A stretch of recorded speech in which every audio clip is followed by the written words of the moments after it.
నమస్కారం SS9 వార్తలకి స్వాగతం. ముందుగా ముఖ్యాంశాలు.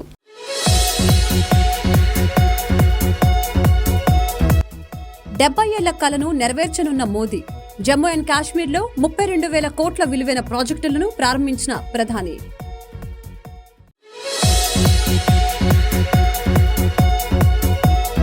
వైఎస్ఆర్ కళ్యాణమస్తు, వైఎస్ఆర్ షాదీ తోఫా 5వ విడత నిధుల్ని విడుదల చేసిన సీఎం జగన్. పేద తల్లిదండ్రులు తమ పిల్లల్ని చదివించి వారి వివాహాలను గౌరవప్రదంగా జరిపించేందుకు ప్రభుత్వం అండగా నిలుస్తుందని సీఎం వెల్లడి.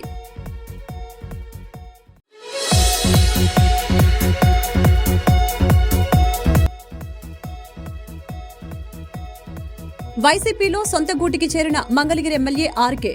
కాంగ్రెస్ పార్టీపై సంచలన ఆరోపణలు చేసిన ఆర్కే. వైసీపీలో ఆర్కే రీఎంట్రీపై మాజీ మంత్రి జవహర్ ఆగ్రహం. ఆర్కే డ్రామాలు ఆడుతున్నారన్న జవహర్, ఇందులో భాగంగానే షర్మిల దగ్గరకు వెళ్లారని, మరలా వైసీపీలోకి రావడం మరో డ్రామా అని వెల్లడి.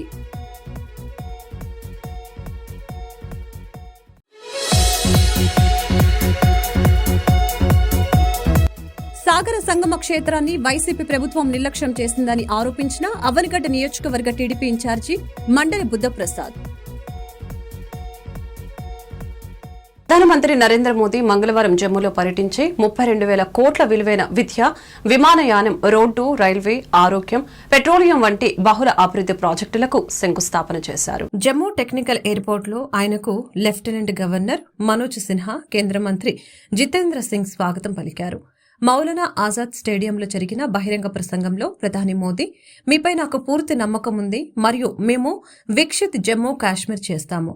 మీ 70 ఏళ్ల కలను రాబోయే సంవత్సరాల్లో మోదీ నెరవేరుస్తారని, ఇంతకుముందు జమ్మూ కాశ్మీర్ నుంచి బాంబులు, కిడ్నాప్లు, విభజన వంటి నిరాశజనక వార్తలు మాత్రమే వచ్చాయి.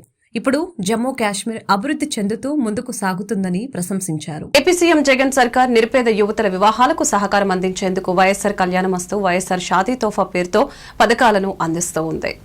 వైఎస్ఆర్ కళ్యాణమస్తు, వైఎస్ఆర్ షాదీ తోఫా 5వ విడత నిధుల్ని ముఖ్యమంత్రి జగన్ విడుదల చేశారు. బటన్ నొక్కి తల్లుల ఖాతాల్లోకి నిధులు జమ చేశారు. అక్టోబర్, డిసెంబర్ 2023 త్రైమాసికంలో వివాహం చేసుకున్న అర్హులైన 10,132 జంటలకు వైఎస్ఆర్ కళ్యాణమస్తు, వైఎస్ఆర్ షాదీ తోఫా కింద 78.53 కోట్ల ఆర్థిక సాయం అందజేశారు. వధువుల తల్లుల ఖాతాల్లో డబ్బు జమ చేశారు. ఈ సందర్భంగా జగన్ మాట్లాడుతూ, దేవుడి దయవలన ఈరోజు మరో మంచి కార్యక్రమం జరుగుతుందని చెప్పారు. మన తలరాతలు మార్చే ఆస్తి మన చేతిలోనే ఉందని చెప్పారు. పేద తల్లిదండ్రులు తమ పిల్లల్ని చదివించి వారి వివాహాలను గౌరవప్రదంగా జరిపించేందుకు ప్రభుత్వం అండగా నిలుస్తుందని జగన్ తెలిపారు. అమ్మఒడి అనే పథకం ఎలాగూ ప్రభుత్వం ఇస్తుంది కాబట్టి దానివల్ల ప్రతి సంవత్సరం ఆ తల్లికి ఆ పిల్లలను ఊరికే కాలేజీకి పంపిస్తే చాలు, అమ్మఒడి అనే పథకం వల్ల మంచి జరుగుతుంది కాబట్టి ఖచ్చితంగా ఆ ఇంటర్మీడియట్ కూడా చదివించే కార్యక్రమం దిశగా అడుగులు వేస్తారు. ఒకసారి ఇంటర్మీడియట్ అయిపోయిన తర్వాత ఎలాగూ పూర్తి ఫీజు రీయింబర్స్మెంట్ ఇచ్చే విద్యా దీవెన తోడుగా ఉంది. రాష్ట్ర ప్రభుత్వం సహాయం చేస్తూ ఉన్న కార్యక్రమం. అదే మాదిరిగా విద్యా దీవెనే కాకుండా వసతి దీవెన కూడా పిల్లల్ని బోర్డింగ్ అండ్ లాడ్జింగ్ ఖర్చుల కోసం ఒక్కొక్కరికి డిగ్రీ, ఇంజనీరింగ్ ఇటువంటి కోర్సులు చదువుతూ ఉన్న వాళ్ళకి 20,000 దాకా ఆ విద్యా సంవత్సరంలో ప్రతి ఏప్రిల్లో కూడా ఇస్తూ, విద్యా సంవత్సరం మొదట్లోనూ విద్యా సంవత్సరం చివరిలోనూ ప్రతి ఏప్రిల్లోనూ ఇస్తూ, ఈ 2 స్కీములు కూడా ఎలాగూ ఉన్నాయి కాబట్టి చదువులను ప్రోత్సహిస్తూ ప్రతి పాప, ప్రతి పిల్లాడు కూడా గ్రాడ్యుయేట్స్ అయ్యే విధంగా అడుగులు వేయించగలుగుతా ఉన్నాం. నిజంగా ఇది మంచి ఫలితాలు ఇస్తూ పిల్లల చదువులకు, ఎందుకంటే ఖచ్చితంగా తల్లిగన కుటుంబంలో చదివి ఉంటే. శంకారావం సభలో టీడీపీ యువనేత నారా లోకేష్ జోష్ అంతా ఇంత కాదు. అధికార పార్టీపై విరుచుకుపడుతూ జగన్ ప్రభుత్వం పాలనపై విమర్శలు గుప్పిస్తూ ముందుకు సాగుతున్నారు. తాజాగా మాడుగుల నియోజకవర్గంలో శంకారావం సభలోనూ సీఎం జగన్ పై లోకేష్ తీవ్ర స్థాయిలో మండిపడ్డారు. ఉత్తరాంధ్రకు పట్టిన దరిద్రం జగన్ అంటూ వ్యాఖ్యలు చేశారు. తన తండ్రి వయసు ఉన్న వ్యక్తిని ముసలోడు అని హేళన చేస్తున్నారని మండిపడ్డారు. మాట్లాడితే ముసలోడు అంటూ విమర్శిస్తున్నారని నిప్పులు చెరిగారు. జగన్ హైదరాబాద్ లో దొరికాడు తల్లి. పంజాగుట్ట పోలీస్ స్టేషన్ లో ఎస్ఐ గారు జగన్ ని చితకబాదాడు తల్లి.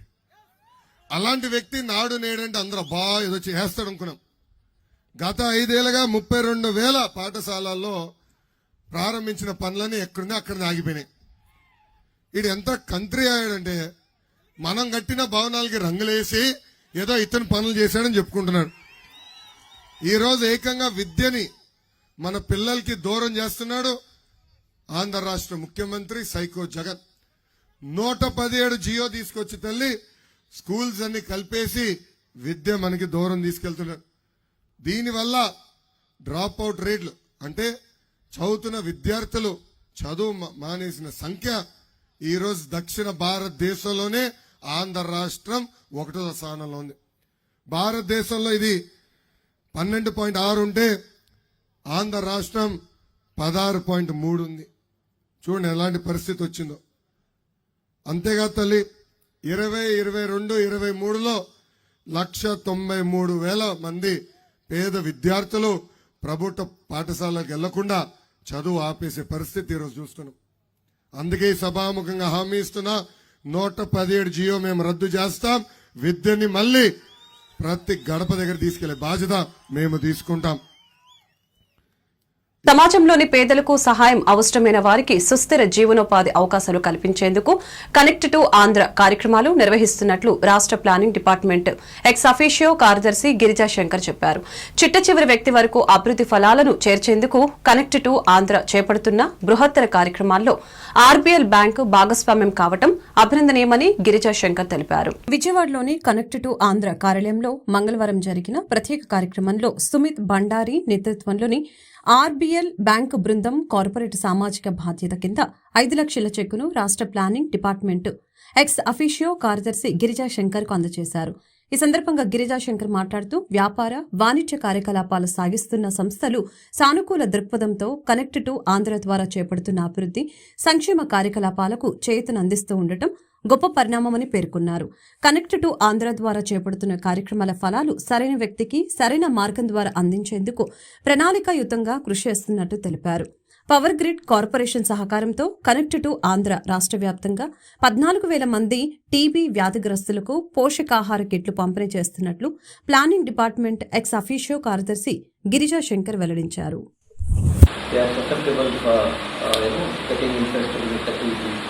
So such kind of people are now being provided with basket nutrition basket. So from Connect Andhra, our main target is, our main endeavor is to see that the right people are identified and the organizations or the good Samaritans are connected with these people, with the cause. So and during the process, we don't want pilferage or even a single fight. Generally, any government transaction or a government kind of an activity, it receives a sort of criticism that somehow the rates are higher or there are certain other negative things are creeping into the process. So my personal, the kind of a agenda that I set, and also to my staff in Connect Andhra, is to see that not even a file is wasted or it is very leakage type or any kind of filtrage or whatever. So we ensure that the last person in the society gets his due through this Connect Andhra, and the good Samaritans are the like RBL kind of organizations. They can choose what activity that they want to perform. So that activity is performed through the right people, through the government organizations, without letting any kind of negative things to get into. So this is our task in Connect Andhra. So I particularly thank RBL because I heard about RBL. Anantapuram జిల్లా రాప్తాడులో ఆదివారం జరిగిన సిద్ధం సభలో Andhra Jyothi photo journalist శ్రీకృష్ణపై దాడిని ఖండిస్తూ ప్రతిపాడు నియోజకవర్గ print and electronic media యూనియన్ల జర్నలిస్టుల ఆధ్వర్యంలో మంగళవారం నిరసన చేపట్టారు. జర్నలిస్టు శ్రీకృష్ణపై దాడికి పాల్పడిన వారిని వెంటనే అరెస్టు చేయాలంటూ తహసీల్దార్ కార్యాలయం ఎదుట జర్నలిస్టులు నిరసన వ్యక్తం చేశారు. ఈ సందర్భంగా పలువురు జర్నలిస్టులు మాట్లాడారు. జర్నలిస్టులపై దాడుల్ని అరికట్టేందుకు కేంద్ర రాష్ట్ర ప్రభుత్వాలు ప్రత్యేక చట్టాలు తీసుకుని రావాలని అన్నారు.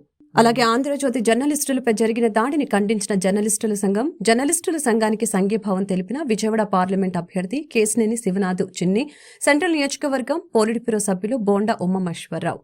అలాగే అవనిగడ్డ వంతెన సెంటర్ నుంచి తహసీల్దార్ కార్యాలయం వరకు నల్ల రిబ్బన్లు ధరించి ర్యాలీ చేసిన జర్నలిస్టులు, దాడిని ఖండిస్తూ జర్నలిస్టులకు మద్దతు తెలిపిన మత్స్యకార సంఘాలు, బీజేపీ నేతలు, ప్రజా సంఘాలు, Divi journalist union, APUWJ Avanigadda press club ఆధ్వర్యంలో ధర్నా కార్యక్రమంలో పాల్గొన్న 6 మండలాల జర్నలిస్టులు.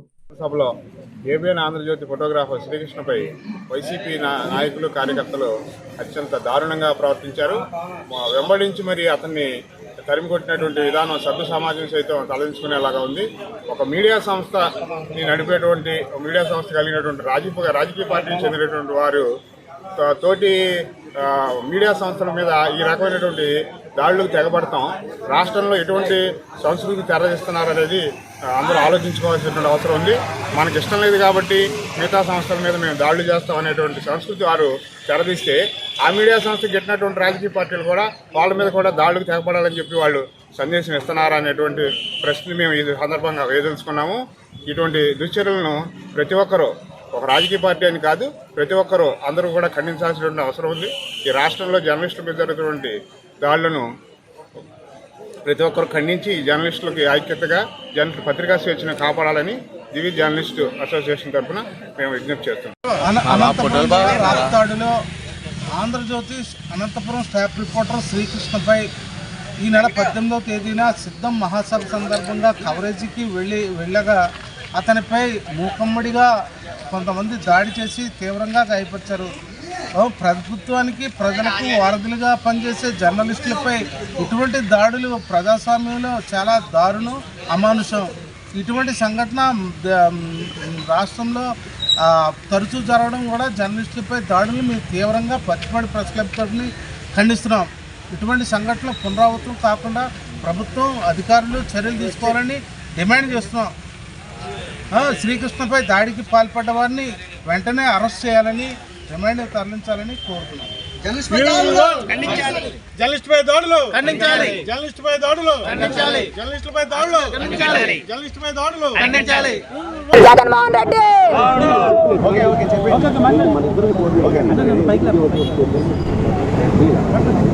వైసీపీ సిద్ధం సభలో రాప్తాడులో జరిగినటువంటి ఏదైతే బెస్తా శ్రీకృష్ణ ఉన్నాడో, ఒక ఫోటోగ్రాఫర్, బీసీ బిడ్డ కవరేజ్ చేసుకుంటాకి వెళ్తే, ఏబిఎన్ ఫోటోగ్రాఫర్గా కవరేజ్ చేసుకుంటాకి వెళ్తే వైసీపీ మోకలు, వైసీపీ గూండాలు, వైసీపీ రౌడీలు దాడి చేసి ఇష్టం వచ్చినట్టుగా కొట్టి, హింసించి, నానా ఇబ్బందులు పెడితే ఈ రాష్ట్ర ముఖ్యమంత్రి జగన్మోహన్ రెడ్డి ఒక రౌడీ, ఒక ఫ్యాక్షనిస్ట్. కనీసం ఒక ఫోటోగ్రాఫర్ మీద దాడి జరిగితే నోరు విప్పలేనటువంటి అసమర్థుడు జగన్మోహన్ రెడ్డి. జగన్మోహన్ రెడ్డికి ఓడిపోతాననే భయం పట్టుకుంది. అందుకే ఇష్టం వచ్చినట్టు దాడులు చేపిస్తా ఉన్నాడు. గతంలో మనం చూసాం, దాదాపుగా ఈ రాష్ట్రంలో 1000 మంది బీసీ, ఎస్సీ, మైనార్టీ వర్గాల్ని ఓచకోత కోయిస్తే నోరు మెదపలేదు.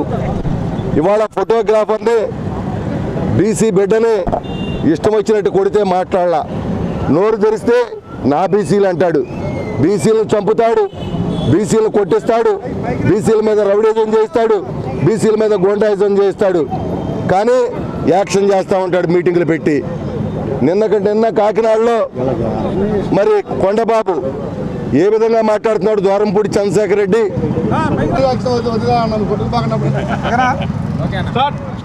ప్రస్తుతం రాష్ట్రంలో నిన్నటి వరకు కూడా సామాన్యులపైన దాడులను చూసాం. కానీ ఇటు ప్రభుత్వానికి, ఇటు ప్రజలకి వారధిగా ఉన్న మన జర్నలిస్టుల మీద కూడా దాడులు జరగడం ఇది హేయమైన చర్య. దీని మీద కఠినంగా ఎవరైతే దాడికి పాల్పడ్డారో వాళ్ళ మీద కఠిన చర్యలు తీసుకోవాల్సిన ప్రభుత్వం, దాని ప్రభుత్వానికి సంబంధించిన మాజీ మంత్రి, ప్రస్తుతం ఎమ్మెల్యేగా ఉన్న గుడివాడ ఎమ్మెల్యే కొడాలి నాని కూడా తీవ్రమైన వ్యాఖ్యలు చేయడం అంటే రిపోర్టర్లు అంటే ఎంత చిన్న చూపుగా ఉందో మనం అర్థం చేసుకోవచ్చు.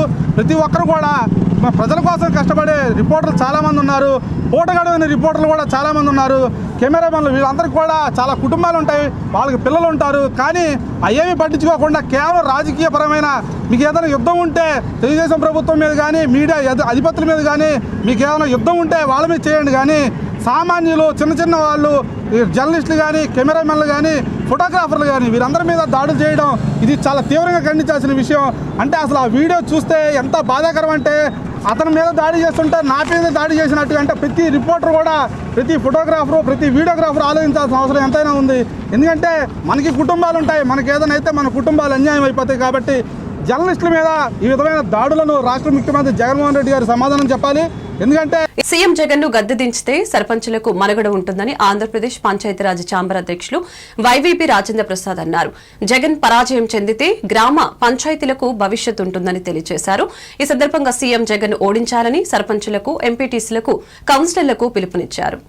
విజయవాడలోని బాలోత్సవ భవన్ నందు ఆంధ్రప్రదేశ్ పంచాయతీ సర్పంచుల సంఘం పంచాయతీరాజ్ ఛాంబర్ల ఆధ్వర్యంలో సమావేశం జరిగింది.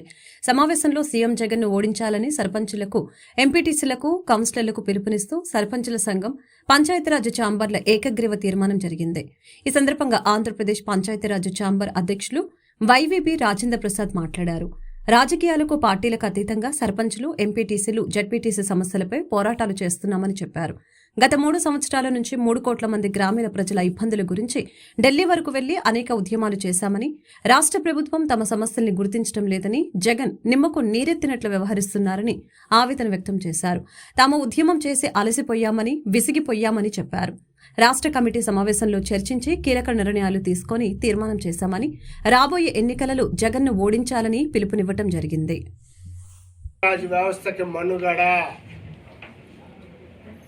వైఎస్ఆర్సీపీ పార్టీని ఓడించితేనే మన సర్పంచులకు మంచి రోజులు వస్తాయి, భవిష్యత్తు బాగుంటుంది. ఈ రోజున గ్రామాల్లో చేసినటువంటి పనులకి బిల్లులు అవ్వక సర్పంచులు ఆత్మహత్యలు చేసుకుంటున్నారు. అయినా జగన్మోహన్ రెడ్డి గారిలో చలనం లేదు. పైగా అంటాడు మన మీటింగ్ పెట్టి వాలంటీర్లని నాయకుల్ని చేస్తాడంట ఆయన. మరి నాయకులుగా ప్రజల చేత ప్రత్యక్షంగా ఎన్నికల్లో ఎన్నికైనటువంటి సర్పంచులు, ఎంపీటీసీలు, ఎంపీపీలు, జడ్పీటీసీలు, కౌన్సిలర్లు, కార్పొరేటర్లు ఏం కావాలి?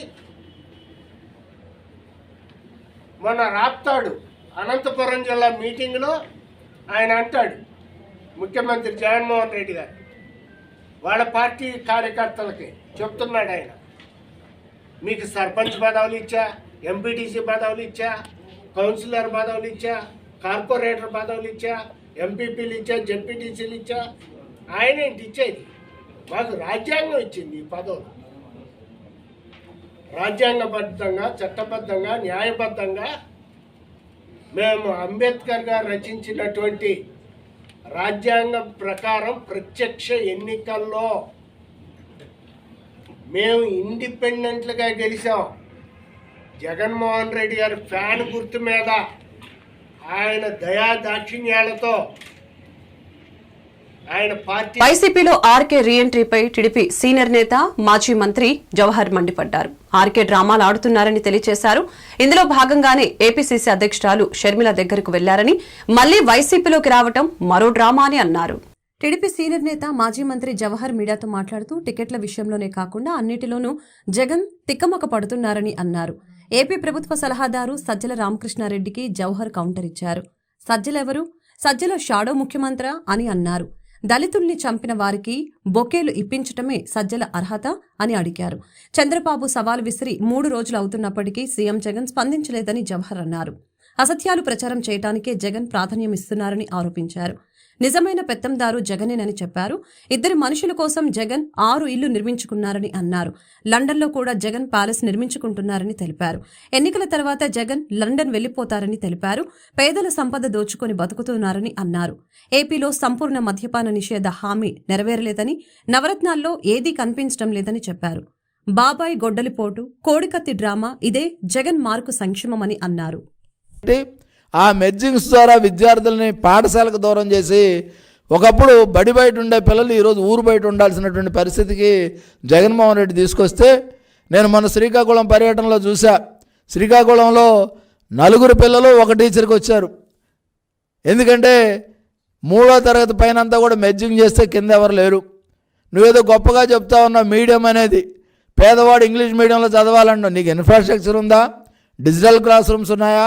వర్చువల్ క్లాస్ రూమ్స్ ఉన్నాయా? ఏమున్నాయని పేదవాడికి ఇంగ్లీష్ మీడియం ఆంగ్ల మాధ్యమం అర్థమవుతుందో నాకు అర్థం కావట్లే. మేము స్వాగతిస్తూ ఉన్నాం. గతంలో మున్సిపల్ స్కూల్స్లో పైలట్గా పెట్టినటువంటి సందర్భం నారాయణ గారు మున్సిపల్ మినిస్టర్గా ఉన్నప్పుడు. ప్రబోడ పార్లమెంట్ అభివృద్ధిపై కేశినేని నాని టీడీపీ అధినేత చంద్రబాబుకు సవాల్ విసరడం కాదని, తనతో చర్చకు రావాలని టీడీపీ సీనియర్ నాయకులు కేశినేని చిన్ని సవాల్ విసిరారు. చంద్రబాబుతో చర్చించే స్థాయి కేశినేని నానికి లేదని ఎద్దేవా చేశారు. సాగర సంగమ క్షేత్రాన్ని వైసీపీ ప్రభుత్వం నిర్లక్ష్యం చేసిందని అవనిగడ్డ నియోజకవర్గ టీడీపీ ఇన్ఛార్జ్ మండలి బుద్ధప్రసాద్ అన్నారు. మంగళవారం కోడూరు మండలం సాగర సంగమ క్షేత్రాన్ని మండలి బుద్ధప్రసాద్, టీడీపీ జిల్లా ఉపాధ్యక్షులు మండలి వెంకట్రాం, టీడీపీ నాయకులు పరిశీలించారు. దెబ్బతిన్న భవనాలు, విగ్రహాలు, రోడ్డు పరిశీలించారు. ఈ సందర్భంగా బుద్ధప్రసాద్ మాట్లాడారు. మాఘ పౌర్ణమి అంటేనే సంగమ స్థానమని ఈ ప్రభుత్వానికి తెలీదా అని ప్రశ్నించారు. ఈ నెల 24న మాఘ పౌర్ణమి స్నానాలు ఖచ్చితంగా సాగర సంగమంలోనే ఏర్పాటు చేయాలని డిమాండ్ చేశారు.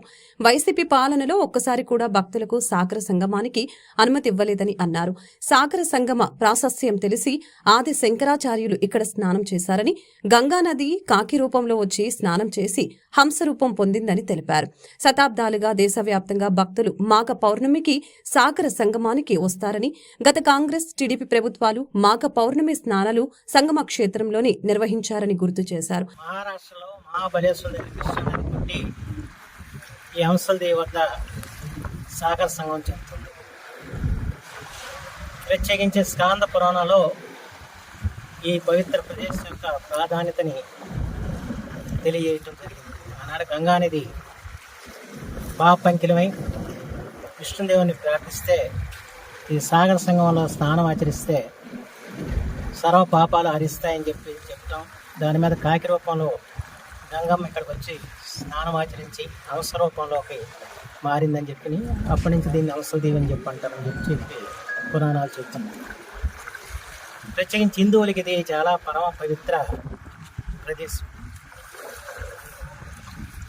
ఆది శంకరాచార్య దగ్గర నుంచి అందరూ కూడా ఇక్కడికి వచ్చి స్నానం ఆచరించుకోవాలి.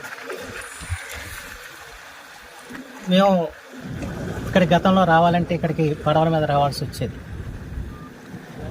అలాంటిది ఇక్కడ రోడ్డు నిర్మాణం చేయించి 2 భవనాలు నిర్మాణం చేయించి ఈ ప్రదేశానికి ఒక ప్రాముఖ్యతని సందర్భింప చేయడానికి ప్రయత్నం చేయడం జరిగింది. అయితే ఈ 5 సంవత్సరాలుగా ఈ జగన్మోహన్ రెడ్డి గారి పరిపాలన వచ్చిన తర్వాత ఈ సాగర సంఘం శోభంతో కూడా పోయిన పరిస్థితి. ఒకప్పుడు కలకల్లాడని ప్రదేశంతో కూడా ఈరోజు కళావిహీనంగా మారిపోయింది. కృష్ణాపృష్ఠాల్లో వేలాది మంది. మంగళగిరి బీసీ అభ్యర్థి గెలుపు కోసం కృషి చేస్తానని ఆర్కే అన్నారు. ఈ సందర్భంగా ఆయన మీడియాతో మాట్లాడారు. వైసీపీలో చేరిన మంగళగిరి ఎమ్మెల్యే ఆర్కే మీడియాతో మాట్లాడుతూ సీఎం జగన్ ను తిట్టమని కాంగ్రెస్ పార్టీ ఆదేశించిందని అన్నారు. సీఎం జగన్ ను తిట్టమనటం తనకు నచ్చలేదని తెలిపారు. సీఎం జగన్ తనను 2 సార్లు ఎమ్మెల్యే చేశారని కొనియాడారు. ఏపీ కాంగ్రెస్ పార్టీలో పద్ధతి పాడు లేదని విమర్శించారు. రాజకీయాల్లో రాజకీయం గురించి మాట్లాడాలని అన్నారు. కాంగ్రెస్ పార్టీ కానీ షర్మిల విధానం అలా లేదు, కేవలం వ్యక్తిగతంగానే ఉంటుందని ఆరోపణలు చేశారు. ఈ విషయంపై ఎన్నోసార్లు షర్మిలతో పాటు పార్టీకి చెప్పి చూశానని, అయినా వారు పట్టించుకోలేదని అన్నారు.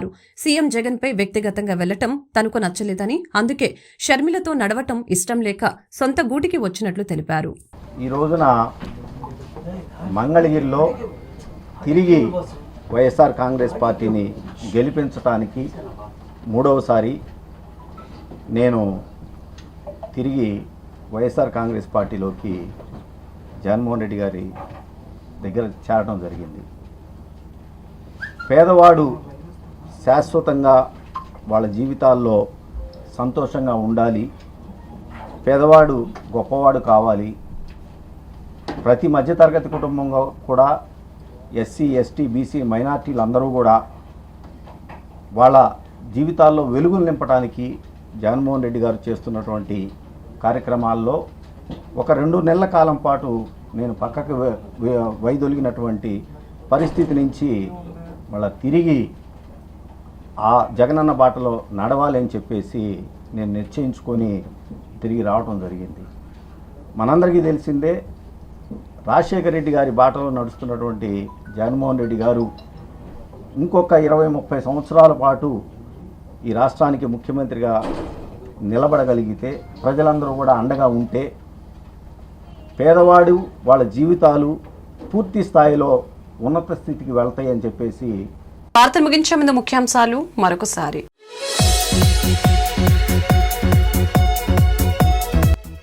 70 ఏళ్ల కలను నెరవేర్చనున్న మోదీ. జమ్మూ అండ్ కాశ్మీర్లో 32,000 కోట్ల విలువైన ప్రాజెక్టులను ప్రారంభించిన ప్రధాని.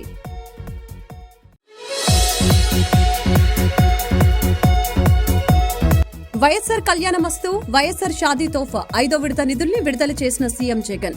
పేద తల్లిదండ్రులు తమ పిల్లల్ని చదివించి వారి వివాహాలను గౌరవప్రదంగా జరిపించేందుకు ప్రభుత్వం అండగా నిలుస్తుందని సీఎం వెల్లడి.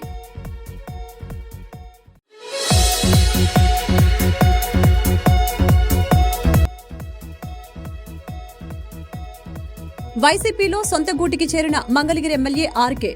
కాంగ్రెస్ పార్టీపై సంచలన ఆరోపణలు చేసిన ఆర్కే. వైసీపీలో ఆర్కే రీఎంట్రీపై మాజీ మంత్రి జవహర్ ఆగ్రహం. ఆర్కే డ్రామాలు ఆడుతున్నారన్న జవహర్, ఇందులో భాగంగానే షర్మిల దగ్గరకు వెళ్లారని, మరలా వైసీపీలోకి రావడం మరో డ్రామా అని వెల్లడి.